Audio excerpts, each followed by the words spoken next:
Baik, teman-teman kita langsung saja ya. Tadi pemanasan sudah.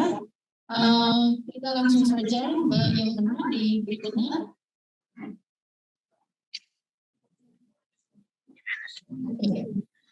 Ya, ini kita akan menceritakan sedikit saja. Nanti pagi ini saya akan dibantu oleh Mas Randy dan yang akan membantu teman-teman nanti.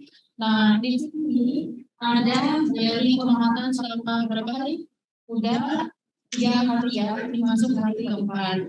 Jadi siklus bekerja teman-teman sebagai operator, yaitu pertama adalah standby atau ready.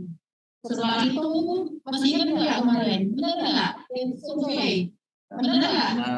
Saya nggak punya aplikasi bikinnya nih. Benar ya? Survei. Setuju ya? Setelah itu melakukan survei. Nah, melakukan survei dan kemudian simpan dan lanjut. Ya. Kemudian setelah itu update status sekolah ini mana tuh? Di pojok result. Ya, di pojok mana? Kanan bawah. Ya, kanan bawah. Yang update sekolah ini yang kontaktif ya, yang sukses dan fail. Nah, yang sukses itu adalah macam-macam ya, jualan dan listen. Kemudian yang fail itu ada yang tidak diangkat 1, tidak diangkat 2, betul nggak? Tidak diangkat 3, kemudian ditolak, cari dan sebagainya ya, pelajaran aplikasi kemarin.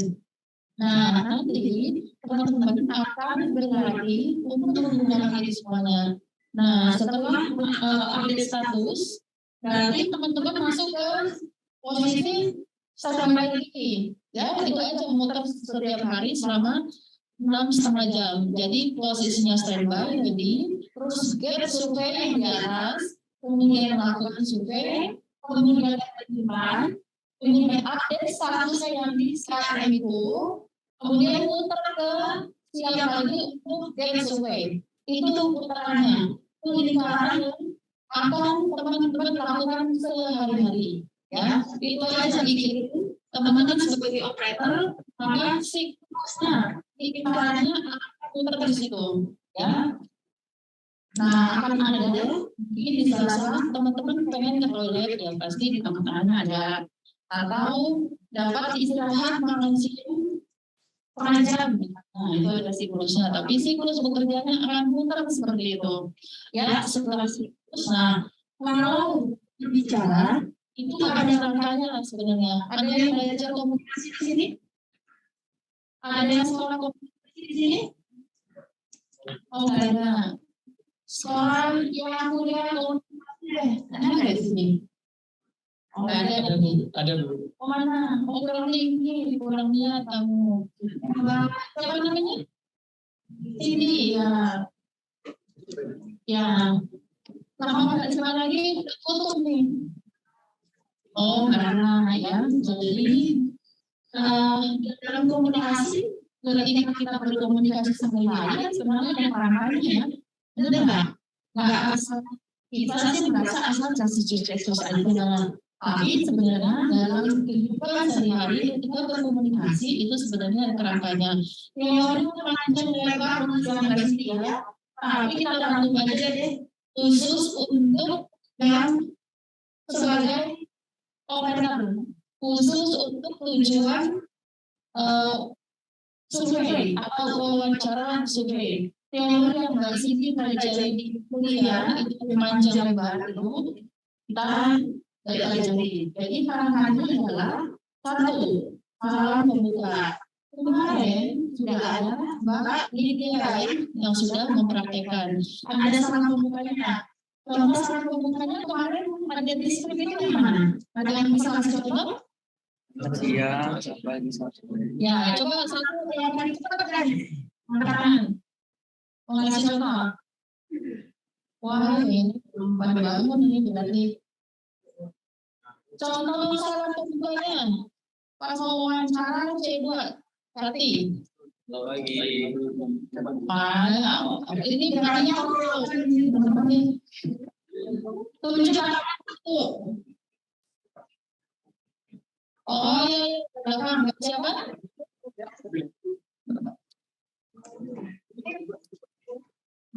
Nah, ini dulu makanya ya, biar mereka tahu. Tuh suaranya aja empuk banget. Dengan saya tipis Ibu. Oh, ini. Iya, betul.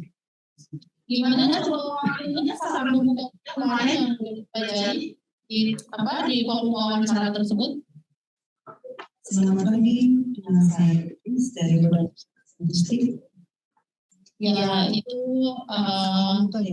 terus gimana lagi? Gak ingat itu aja ya? Ya kurang lebih seperti itu. Ya baik. Ya, jadi ada salah membukanya yang menandakan keterangan waktu. Apakah teman-teman bekerjanya di shift pagi, siang, sore, atau ada yang malam nggak? Ada, berarti ada 4 keterangan waktu nanti. Selamat pagi, selamat siang, selamat sore, selamat malam. Jangan tertukar ya. Udah malam tapi masih bilangnya selamat siang terus karena nggak kelihatan di luar bawah udah gelap gitu. Nah kemudian ada salam pembukaan contohnya itu. Kemudian memperkenalkan diri. Betul, saya Titis dari Badan Pusat Statistik. Nah itu kerangka memperkenalkan diri. Betul ya Cindy ya? Oh betul, saya 100 berarti. Menyapa nama responden. Di dalam skrip kemarin ada nggak? Skrip yang menyapa nama responden? Ada ya? Betul ya kemarin Mbak Lydia yang mendapatkannya. Ada bagian yang memang sudah ditulis oleh Bapak Ibu di BPS, bahwa di situ menyapa nama pelanggan. Jadi skripnya sebenarnya nggak usah susah-susah karena sudah komplit. Kemudian perhatian dengan human touch. Mungkin Mbak Cindy ada yang bantu perhatian itu seperti apa?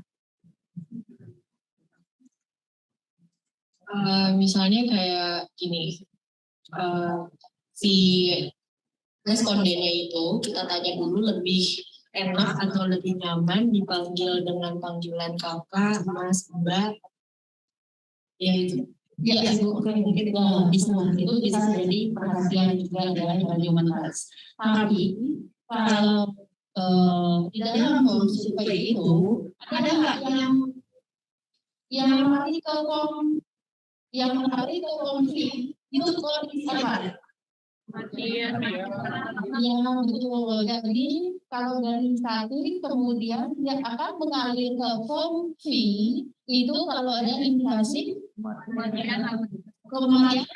Nah, ketika ada kematian karena misalnya belum lama gitu dari saat dilakukan mungkin survei tatap muka atau kita menelpon misalnya bukan panggilannya atau mungkin 6 bulan yang lalu ada anaknya yang meninggal, tentu akan sangat menyentuh atau akan ada personal touch atau ada perhatian atau ada human touch ketika teman-teman menyampaikan sebelum kemudian terus nanya-nanya wawancara itu, teman-teman akan ada baiknya jika menyampaikan turut berduka cita Bu Titis, turut berduka cita Pak Budi. Gitu ya. Jadi kita berempati kepada kondisi yang dialami oleh Pak Andi yang sedang kita wawancara. Enggak kita berbahas seperti itu ya. Jadi yang responden yang kita wawancara juga merasa bahwa kita ada perhatian, ada persentase mereka. Gitu ya. Dan itu nanti secara engagement atau kemauan untuk melanjutkan wawancara lebih ada kalau begitu. Nah, menggali probing atau menggali informasi. Teman-teman kalau bisa mikir, tidak perlu mikir kira-kira probing tantangannya apa ya? Karena semua skrip yang dibuat oleh Bapak Ibu di PNS itu sudah ada kalimat probingnya, gitu. Jadi itu anaknya ada berapa, rumahnya RT berapa, misalnya kayak gitu, itu sebenarnya sudah bagian dari probing atau menggali informasi. Itu ada anggota keluarga yang tinggal dalam satu rumah yang makan satu dapur misalnya yang makan bersama gitu ya, itu sudah bagian dari probing atau menggali informasi. Dan terakhir ada salam penutup ya. Nah, salam penutupnya biasanya terima kasih kamu PPS dan macam-macam ya, kalimatnya sudah ada juga dalam yang tersebut. Yang terakhir saya ingat cuma selamat beraktivitas kembali Pak Budi gitu ya. Tuh itu namanya kalimat penutup ya. Dan itu adalah rangkaian yang memang berlaku secara umum di dunia call center, baik itu yang inbound menerima telepon maupun yang outbound atau menelpon keluar, itu kerangka ya. Nah ini adalah contoh-contohnya. Nah ini contoh yang apa namanya? Salam pembukaan. Halo, gitu. Saya Nita dari Badan Pusat Statistik. Apakah benar saya terhubung dengan nomor telepon Bapak Budi? Nah, gitu. Terus menyebut pelanggan. Nama pelanggan Bapak Budi, ada waktu untuk kami wawancara? Itu contohnya yang sudah ada di dalam skrip. Ya. Selanjutnya bertanya nama Bapak Ibu, semua orang akan makan di tengah rumah Bapak.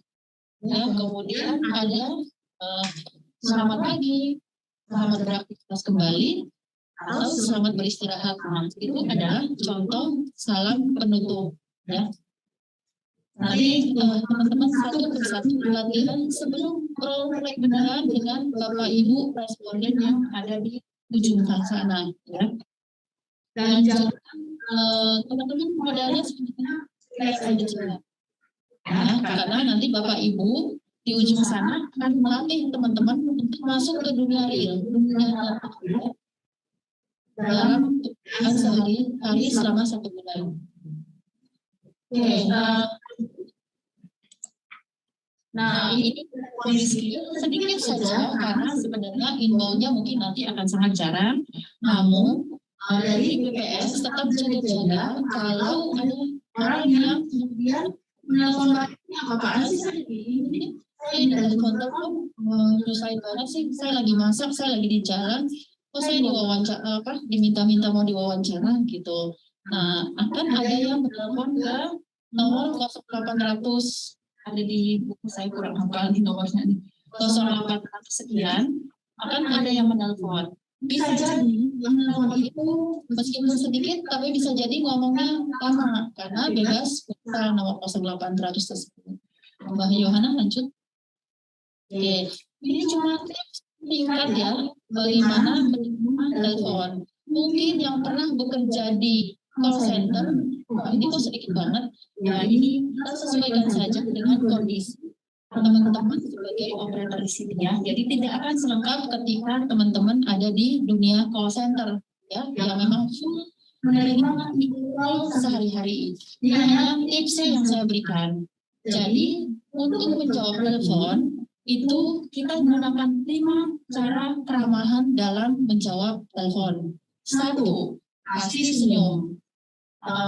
Teman-teman yang sudah pernah bekerja di call center pasti selalu dilatih di tempat bagaimana berbicara dengan sambil tersenyum, betul nggak? Coba angkat tangan lagi yang pernah bekerja di call center. Cindy, oh Mbak Lydia, Mbak Rara ya. Siapa namanya? Imam. Oh Imam. Ya pasti. Nah. Siapa namanya?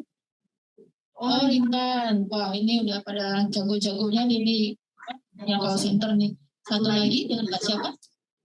Rahma. Ya, ini sudah terbiasa di call center semuanya yang angkat tangan. Betul ya. Pasti kita semua di tempat bagaimana cara berbicara, mengucapkan greeting, salam pembuka, salam penutup, lakukan publik sambil tersenyum. Bisa apa bisa? Yakin? Nah, nanti dilatih aja ya. Seperti yang dikatakan Bu Alfa kemarin. Pesan pertama supaya teman-teman tidak diputus atau responnya mau tetap bersama dengan teman-teman untuk menjawab 62 pertanyaan adalah di 3 kata pertama. Itu ya, atau 3 kalimat pertama yang kita panjangin misalnya. Jadi kesan pertama sebenarnya ya. Kemudian yang berikutnya, ucapkan perusahaan Anda, dalam hal ini BPS berarti ya. Gitu. Jadi pertama, ucapkan nama perusahaan dulu kalau di dunia call center ya. Betul. Tapi kita tidak bahas teorinya kenapa sih harus ngucapin nama perusahaan dulu. Itu ada ilmunya lah. Kenapa harus mengucapkan BPS dulu. BPS selamat pagi, dengan kita bisa dibantu. Gitu. Nah itu ada maksudnya. Kemudian ucapan selamat keterangan waktu. Selamat pagi, siang, sore, malam kepada yang menelpon. Kemudian perkenalkan diri tadi dengan kita. Kemudian tawarkan bantuan. BPS selamat pagi, dengan kita bisa dibantu. Nah itu yang terakhir, tawarkan bantuan. Nah itu teknik ketika nanti ada telepon yang masuk ya. Meskipun tidak banyak, tetapi kita sudah harus belajar ya teknik untuk menjawabnya. Lanjut. Nah, hal-hal yang harus diingat pada setiap call. Satu, pengucapan atau artikulasi. Contoh artikulasi adalah gini, saya mungkin termasuk, bukan mungkin, saya termasuk orang yang artikulasinya cukup jelas. Nah, ketika berbicara, pengucapan katanya jelas. Nah, itu artikulasi. Kenapa? Kalau teman-teman menjawab telepon dan itu lewat audio, kedengaran di langganan kalau artikulasi teman-teman tidak jelas, itu kayak gumam jadinya. Tidak jelas kalimat yang diucapkannya. Terutama misalnya di salam pembukaan. Kalau artikulasinya tidak jelas, ya. Apakah ya sebenarnya mudah, tapi tetap harus dilatih dan pelajari bagaimana berbicara dengan artikulasi yang jelas. BPS selamat pagi, dengan kita bisa dibantu. Nah, ini karena kedengaran, selamat paginya kedengaran, bisa dibantunya kedengaran. Akan beda dengan selamat pagi dengan kita bisa dibantu, gitu. Itu antara bergumam dengan artikulasinya tidak jelas, itu dan campur. Ya. Jadi artikulasi ketika berbicara harus jelas. Sama dengan teman-teman mewawancara, artikulasi ketika mewawancara yang kalimat skripnya panjang, kalimat skripnya yang panjang adalah pendek ya. Ketika skripnya yang di dalam konflik buat cari itu panjang-panjang, artikulasi teman-teman ketika mengucapkan harus cukup jelas supaya mudah ditangkap dan apa enggak? Coba apa enggak nanya apa gitu. Ya, jadi artikulasi penting. Kemudian sikap tubuh. Oke. Kalau berbicara menurut ilmu ya, ilmu yang ahli-ahli, ketika kita berbicara, maka sikap tubuh kita menentukan. Apalagi kalau kita harus berbicara dalam waktu cukup lama. Kalau teman-teman duduknya mungkin bahasanya ya bahasa baik-baik, maka alirnya suaranya itu tidak akan lancar, tidak akan bulat seperti itu. Mungkin Mbak Yohana atau Mas Randy bisa contohin duduk kayak lagi yang tidak boleh di call center kayak apa Mas Randy? Postur tubuh teman-teman itu pada saat menghadapi pada saat duduk itu di monitor dan isi seharusnya teman-teman harus dekat seperti ini. Biasanya kalau teman-teman kebiasaan kalau misalkan capek ya sambil jalan gini kan, sambil tangan ini. Atau lebih turun lagi. Kalau merasa lagi nih, turun lagi. Ya, terima kasih. Jadi itu sikap tubuh yang nanti mempengaruhi produksi suara. Bukannya nggak boleh duduk seperti yang tadi Mbak Yohana, Mas Randy nirukan, tapi ketika tidak menelpon atau memang lagi jam istirahat. Selebihnya teman-teman harus postur tubuhnya tegap ya. Nanti cari aja di internet banyak. Yang kedua, hambatan. Mengatasi hambatan itu juga yang harus diingat ketika teman-teman siap untuk menerima telepon. Hambatan itu apa? Aduh gimana ya? Hambatan salah psikologi. Apa itu hambatan psikologi? Aduh mati aku. Udah jam segini, jam 12, itu baru dapat. Wah kemudian fokus konsentrasinya kemudian terdistraksi gara-gara sudah dekat mau pulang. tapi targetnya baru dapat 5 misalnya, atau udah dekat jam pulang, atau teman-teman itu sana, oh kayaknya udah ini sudah mau selesai. Kemudian banyak yang seperti ini kalau lagi tes proses nih, teman-teman di kelompok ini misalnya sudah semua udah ngobrol, yang di sini belum nih. Kemudian kita sering terdisrupsi, terpengaruh oleh lingkungan yang menyebabkan fokus konsentrasi kita menjadi hilang, dan itu bisa menghambat ketika kita bekerja. Itu contoh-contohnya. Atau udah lapar banget nih mau makan siang, pikirannya udah makan terus. Itu salah satu hambatan yang harus kita hindari. Kemudian istilah yang harus kita pikirkan atau harus kita perhatikan adalah istilah atau spam. Saya yakin pasti banyak istilah atau Singkatan ya Bu. ya singkatan yang hanya dipahami oleh Bapak Ibu di PPS. Betul nggak? Seberapa banyak teman-teman di sini yang tahu KPW sebelum gabung di hari pertama? Ada? Udah tahu? Saya termasuk sebenarnya nggak tahu, tapi saya browsing. Ya, dan itu kalau KPW mungkin tidak diucapkan ke, mungkin saya punten nih, punten Bu Alfa. Oh, bukan ya. Punten Bapak Ibu di BPS boleh tanya kira-kira istilah atau terminologi khusus di BPS yang yang mungkin tidak dipahami oleh masyarakat umum yang kebetulan terpilih sebagai responden, kira-kira ada nggak ya? Ya, istilah misalnya kalau misalnya mungkin saya contoh gini. Kalau di BPJS Ketenagakerjaan dulu, saya pernah review satu call center, kemudian agennya bilang, iya, Bapak harus kasih paklaring. Apa, Mbak? Bapak harus kasih paklaring. Apa ya, Mbak? Iya, Bapak kalau mau cairin, Bapak harus kasih paklaring, gitu. Apa ya, Mbak? Baru dia bilang, Bapak sudah berhenti kerja kan? Dikasih surat keterangan berhenti bekerja nggak? Oh ada, gitu. Nah mungkin di BPS ada nggak yang kira-kira istilah terminologi khusus yang mungkin sulit dipahami oleh responden ketika wawancara? Kalau secara dari kuesioner yang kita bikin, itu kita sudah membuat yang sangat umum di masyarakat gitu. Seharusnya ada kan fertilitas, mortalitas, itu kan Umum ya. apa namanya itu menurut saya nggak umum. Itu kayak indikator yang ada di statistik. Nah kita di kuesioner kita itu sudah disebutkan sebagai kejadian kematian, kejadian ada yang hamil, kelahiran gitu. Menurut saya sih kita sudah membuat kuesioner itu semungkin.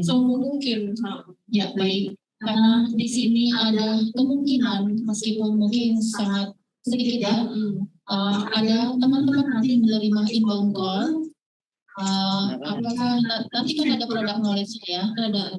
Dan kemudian kami sampaikan di sini mungkin dipilih kata terminologi kalau pas menerima inbound call yang lebih memudahkan. Kalau wawancara outbound kan memang sudah ada skripnya ya. Iya. Tapi kalau inbound call kan berarti misalnya menjelaskan kenapa sih saya didatangin padahal saya lagi sibuk banget nih, terus orangnya misalnya komplain, telepon ke 0800 yang call centernya BPS, kemudian komplain. Nah itu saya sampaikan di sini mungkin teman-teman harus memilih kalimat atau hindari menggunakan istilah terminologi yang soalnya kan ini memang SP Lompong nih Pak, cari cawi gitu.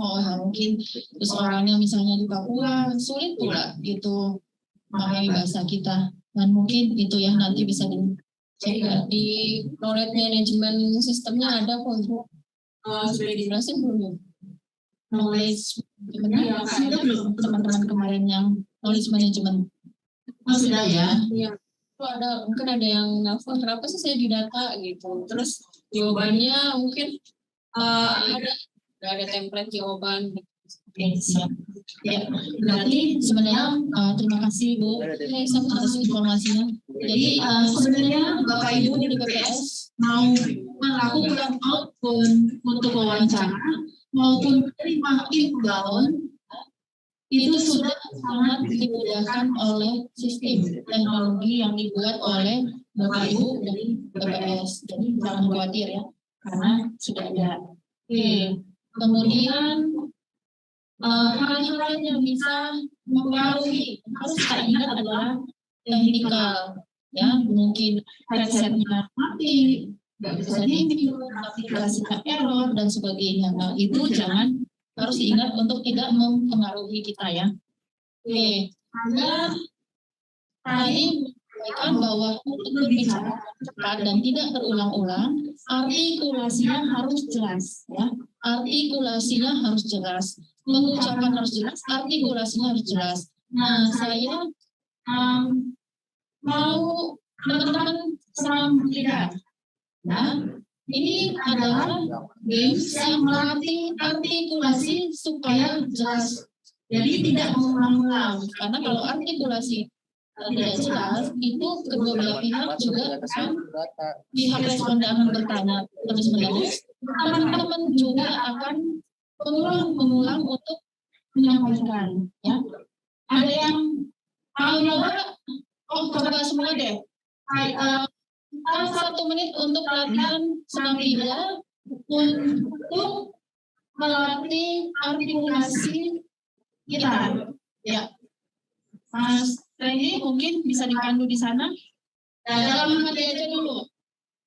Cukup 1 menit ya, Mbak Yohana ya. Ya, gini deh. Coba Mas Randy dicontohin.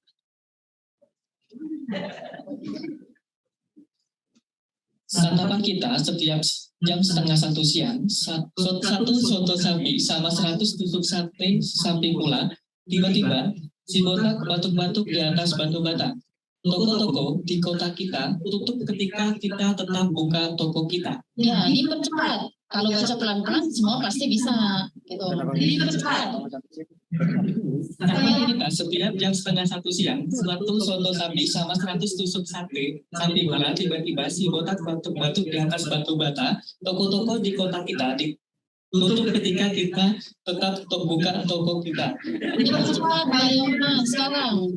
Cepat ya, kalau kita semenit itu harus cepat. Kalau dibacanya pelan pasti bisa, tapi tidak berarti. Mbak Yohana, lebih cepat lagi. Santapan kita setiap jam 1:30 siang 100 sobat sapi sama 100 tusuk sapi pelan. Tiba-tiba si botak batuk-batuk di atas batu bata. Toko-toko di bawah kita.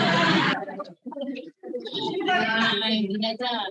Santapan kita setiap jam 1:30 siang 1 sobat sapi 100 tusuk sate sapi pula. Tiba-tiba si botak batuk-batuk di atas batu bata. Toko-toko di kota kita tutup ketika kita tetap buka toko kita.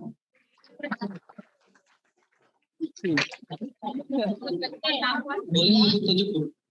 Oke, sekarang tunjuk kita latihan artikulasinya supaya jelas ya. Ya, silakan yang mau tunjuk tangan dulu deh. Tangan. Yang tunjuk tangan dulu. Ayo, Mbak Yohana coba dilihat yang memang ada.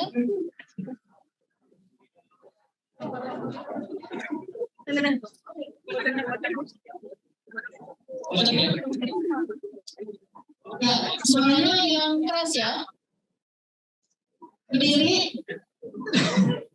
Berdiri dan suaranya keras dan harus cepat. Kalau pelan-pelan semua pasti bisa.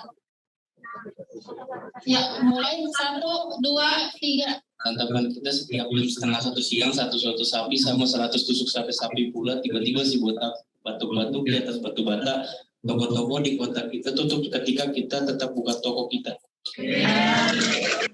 Memang masih perlu diperbaiki untuk ya pernafasan sama nada suaranya masih. Ini yang belajar yang pernah di call center. Datar apa sudah ada smiling voice-nya?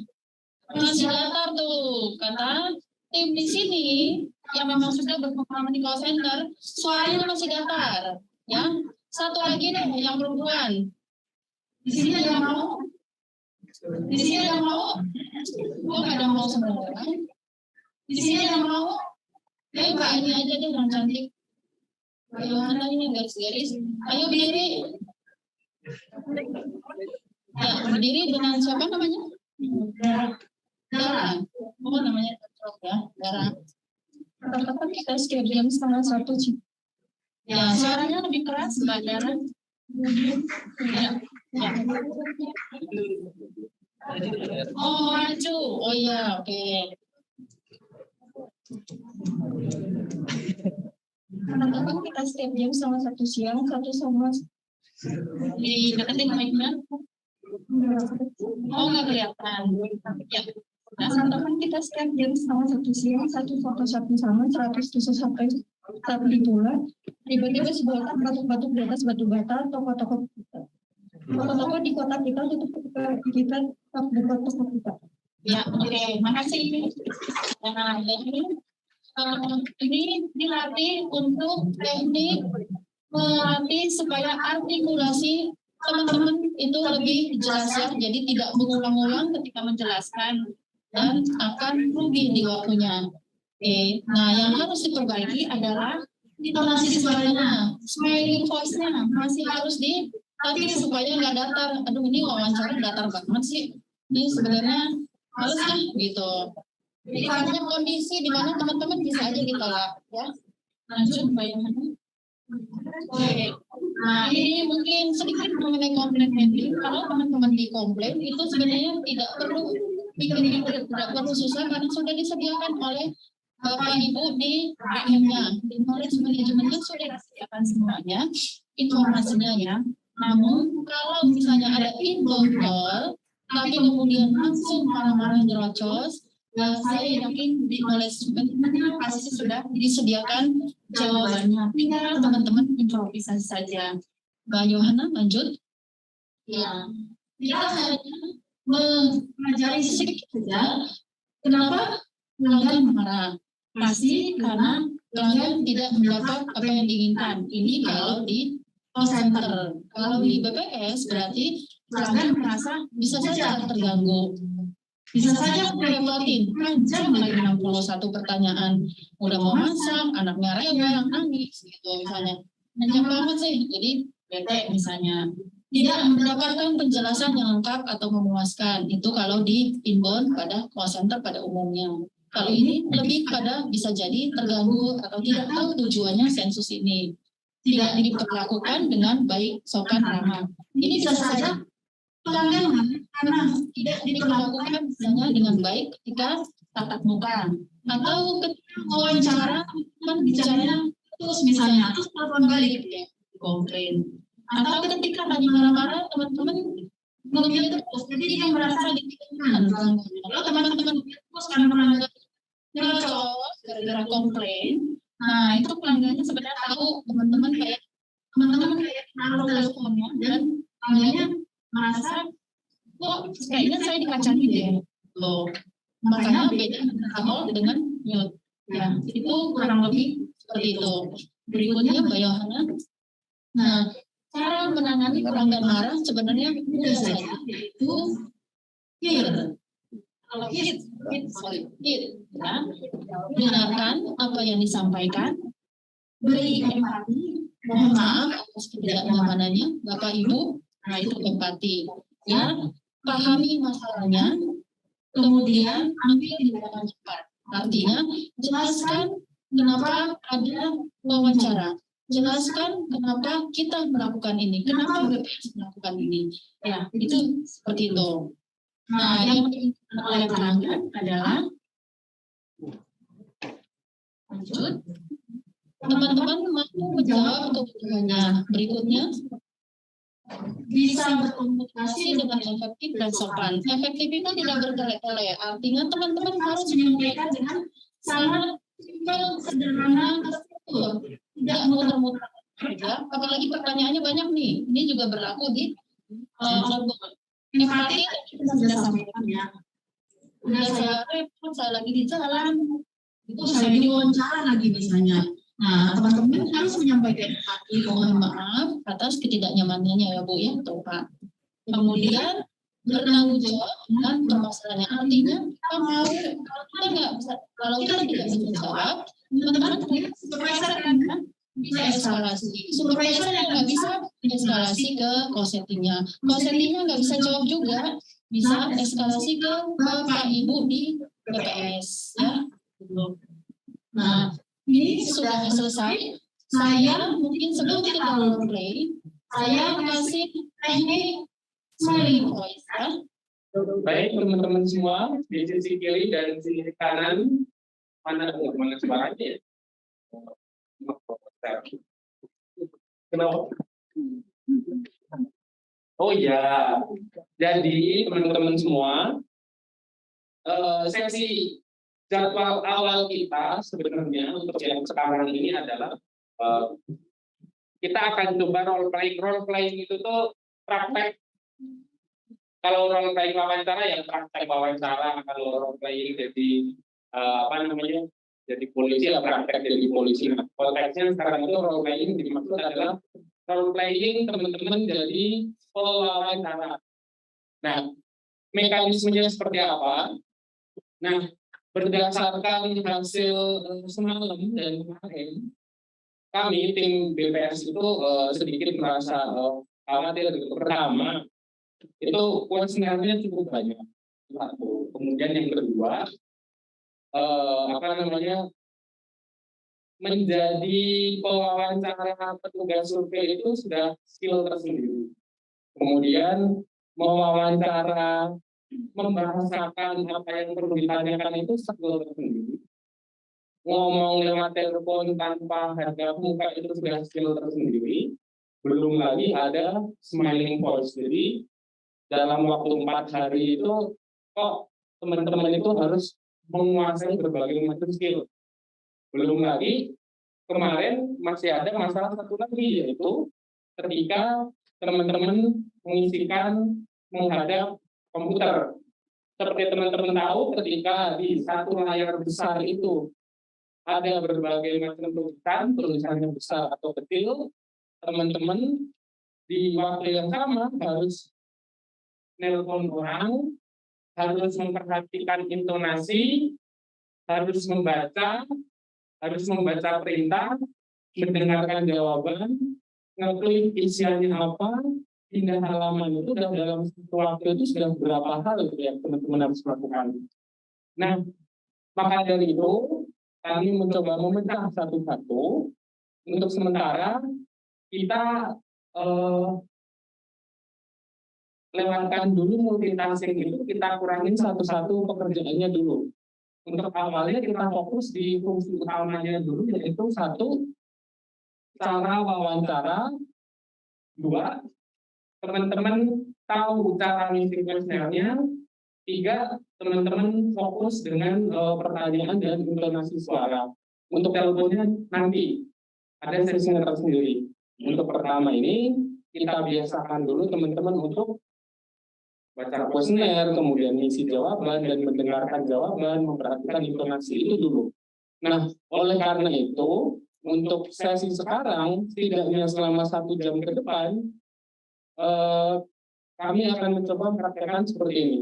Jadi, kita kan sudah dibagi 2 versi, 3 sama yang di luar. Jadi, teman-teman yang di sisi kiri dan di sisi kanan itu nanti sudah berdasarkan grup masing-masing gitu Pak ya. Jadi yang sebelah kanan ini bisa jadi nanti akan selalu jadi satu shift, yang sebelah kiri akan selalu jadi satu shift, yang di luar sana akan selalu jadi satu shift. Jadi kita kan ada 3 grup untuk 3 shift ya. Shift pagi, siang, sama shift pagi selanjutnya kemudian diputar gitu 3 tim gitu. Nah, untuk itu, untuk awalnya bagaimana caranya gitu? Bagaimana caranya untuk membiasakan diri dengan kuesioner dan wawancara dulu. Mudahnya teman-teman jangan nelpon dulu, teman-teman coba wawancara orang di sampingnya dulu. Terus 1, ketika temannya sedang mewawancara, di sebelah teman-temannya yang lain yang tidak diwawancara, yang sedang idle, yang sedang biasa itu ya tidak hanya mendengarkan, tapi ada yang jadi kan ada 1 yang menjadi responden, teman-teman semua nanti. entah siapa di satu meja atau di satu grup, nanti kalian mudahnya seperti apa, nanti ada satu orang yang menjadi responden, ada satu orang yang menjadi penanya. Nah, yang lainnya kan diam tuh, belum ada role pada saat itu. Nah, pada saat itu teman-teman yang lain itu mendengarkan, mengisikan. Jadi ketika ada yang role wawancara dan mewawancara dan diwawancara, teman-teman yang lain itu buka, nanti ada linknya itu kemarin sudah diberikan, yaitu linknya sebentar, mohon maaf, bisa mohon dituliskan s.bps.go.id survei.bps.go.id /open/pelatihan Jati Outwood. Cathy Outwood.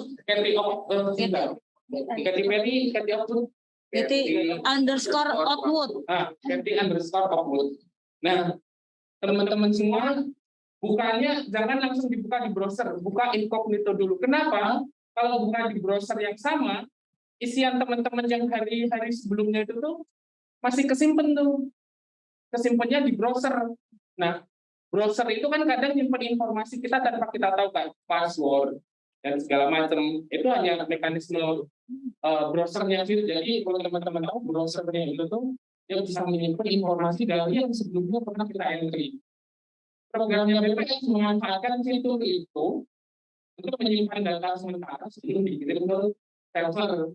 Nah, untuk itu agar data yang tersimpan sementara di browser itu tidak terambil lagi ketika teman-teman praktek ini, teman-teman silakan akses survei.bps.go.id/open/cathy-outwood.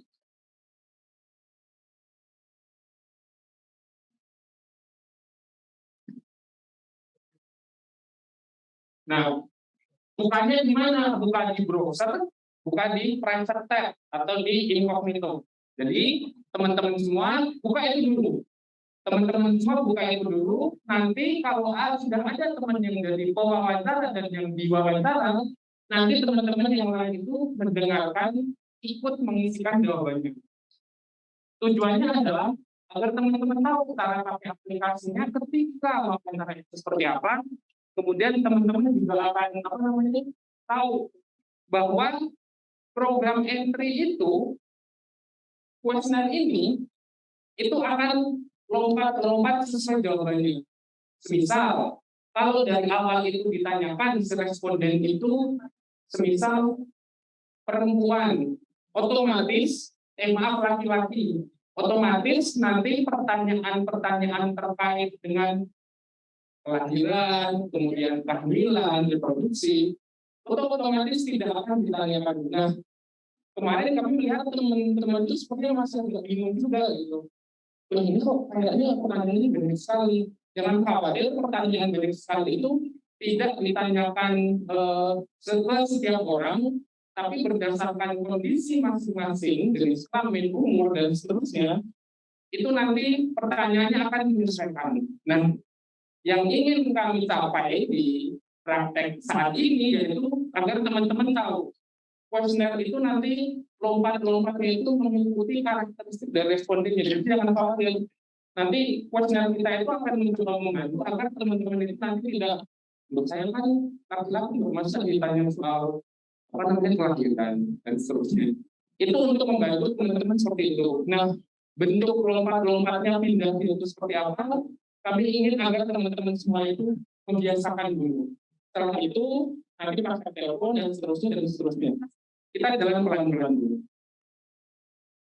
Baik, untuk sementara teman-teman semua nanti yang ditunjuk untuk jadi pewawancara dan yang diwawancara nanti itu kirim nanti. Sekarang semuanya buka HP bisa, buka di laptop bisa, di komputer bisa, yaitu survei.bps.go.id/open/cathy atau outwood. Bukannya di incognito mode, bukannya di private mode. Private mode di mana sih? Private mode itu di yang di atas kan ada titik 3 tuh. Nah, nanti incognito atau private mode. Nah, pakai itu dulu. Agar isian teman-teman sebelumnya itu tidak keambil lagi oleh kuesioner itu dulu. Nah, sekarang kita kan ada dua tempat, kiri dan kanan. Selanjutnya setelah buka private mode dan akses halaman ini, untuk memudahkan kami nanti semua akan menilai teman-teman semua. Jadi pertama, tag name-nya, name tag-nya, namanya mohon ditaruh di belakang dan tulisan namanya itu kelihatan dari kami gitu. Jadi bukan di apa sih namanya? Barcode ya. Barcode. Bukan barcode-nya. Jadi ini namanya gitu ya. Kelihatan di sini. Jadi nanti kami di belakang akan mencoba menilai. Jangan khawatir, menilainya itu tuh bukan belakangan kami bilang kamu nggak bisa sih dan seterusnya, enggak. Kami cuma ingin menunjukkan, oh sepertinya kurang ini, nanti bisa diperbaiki yang ini. Jadi kami berusaha membantu teman-teman semua. Kalau seumpama ada yang bisa kami tingkatkan kemampuannya, itu akan coba kami perhatikan. Maka dari itu, ini namanya mohon ditaruh di belakang. Nah sekarang kita kita coba karena cukup banyak orang, kita perhatikan seperti ini saja.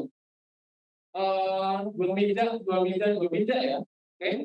Nah, untuk setiap dua meja nanti akan ada satu pewawancara dan satu yang diwawancara. Nah, untuk agar semuanya itu mendapatkan pengetahuan yang sama, mendapatkan pengalaman praktek yang sama, nanti yang ditanya itu satu orang, kemudian yang nanya itu satu orang gantian. Gitu? Oke. Nah, sekarang prioritas yang ditanya itu siapa? Yang ditanya, respondennya, kalau bisa itu bukan operator. Jadi, kami ingin semua operator itu mencoba nanya, mencoba ngisi. Itu dulu. Jadi, di setiap dua meja ini, pilih salah satu konsepsi atau supervisor untuk diwawancara, sementara 7 atau 8 orang yang lain di dua meja ini akan selalu mendengarkan, akan selalu mengisi di webinar ini, di incognito mode ini, kemudian nanti akan dapat giliran bertanya. Cukup jelas? Cukup bingung? Tujuannya sudah tahu, caranya sudah tahu, kemudian apa yang ingin kami tuju sudah tahu. Cukup? Ada lagi? Ada yang tanya? Semua nama sudah di belakang. Setiap dua meja teman-teman silakan berkoordinasi. 1, 2, 1, 2, 1, 2, 3. Nah, 1, 2, 1, 2, 1, 2. Kan ada yang gaji 1, 2, 1, 2, 1, 2, 3. 1, 2, 1, 2, 1, 2, 3.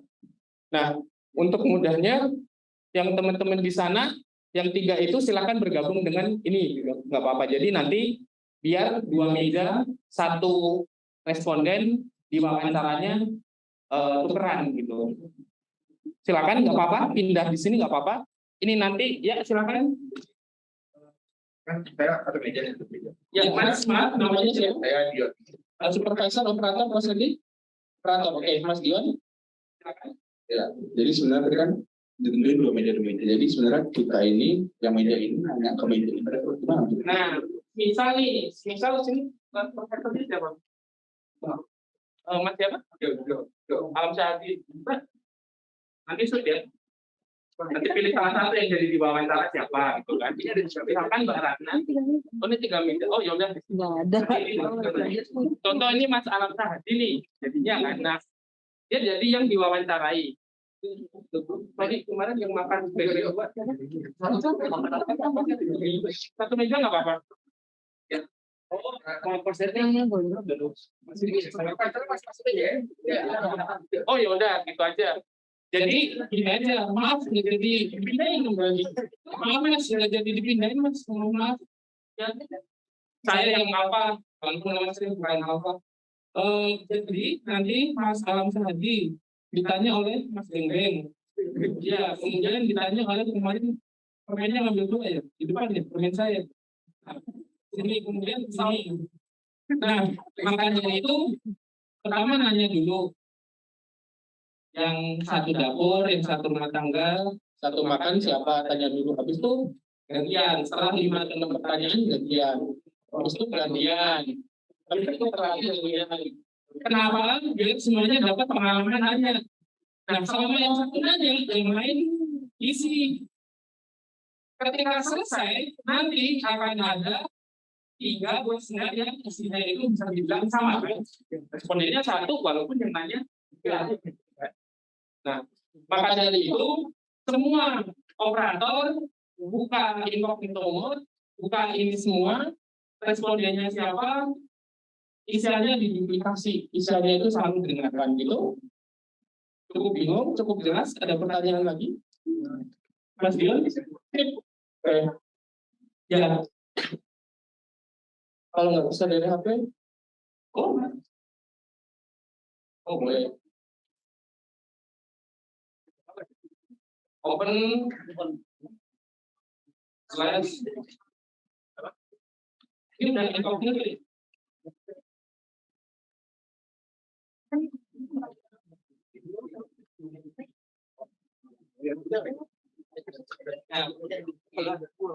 Ya, sama-sama. Sekarang jam mungkin di mana? Ini berarti sekarang jam 10.54. Oke, sekitar setengah jam. Semoga wawancaranya itu bisa selesai. Target kita 11.30. Semuanya sudah mendapat pengalaman wawancara.